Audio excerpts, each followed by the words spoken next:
Yeah, I guess the significant challenge in this second innings of Rahul Dravid's head coaching stint is going to be transition, as Sambit mentions, Nagaraj. And the straight question is Rohit and Kohli. The next ICC men's event is a T20 World Cup. Will India go with both of them, one of them, none of them, and effectively managing the transition that we speak of, at least in the shortest format?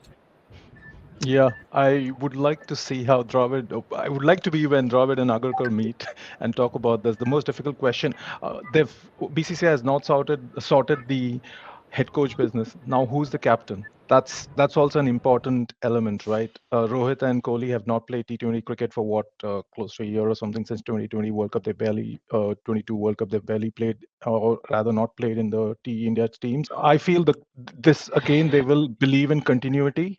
They will stick to Rohit, and if they stick to Rohit, because he's kind of right from the day Dravid was appointed, I think Rohit met him and decided that we are going to play a certain brand of cricket, and this is what we are going to do. And they portrayed that they did that really well in the World Cup. So now T20 World Cup again, Dravid would need Rohit support, because you can't have suddenly. A year ago we were talking about Hardik Pandya being the T20 captain, but Hardik has been injured and he is set to miss the South Africa leg. India are playing just barely less than a dozen matches between now and the T20 World Cup. Right. Sambit, final word on you. Challenges for Rahul Dravid in this next stint.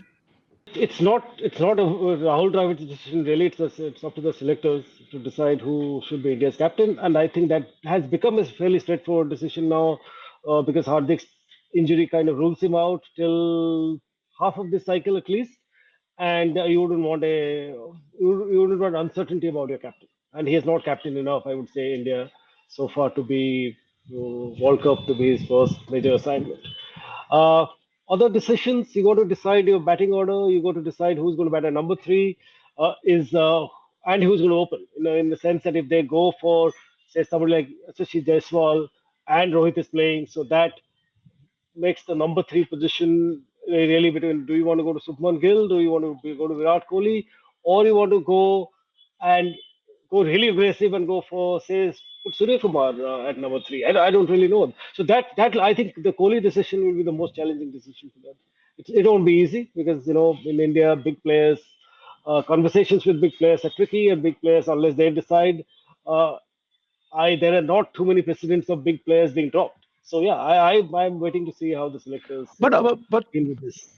But I think that's where this culture has come to, where the players are talking openly. The senior players are being like sought, and they won't be speaking Yeah, publicly, yeah, yeah. but in the Yeah, background they've been spoken to, they've been told. So it won't come as a surprise. And the if India decides to move beyond Kohli in T20s, it won't be that big anymore a controversy as might have been a couple of years back. One can only hope.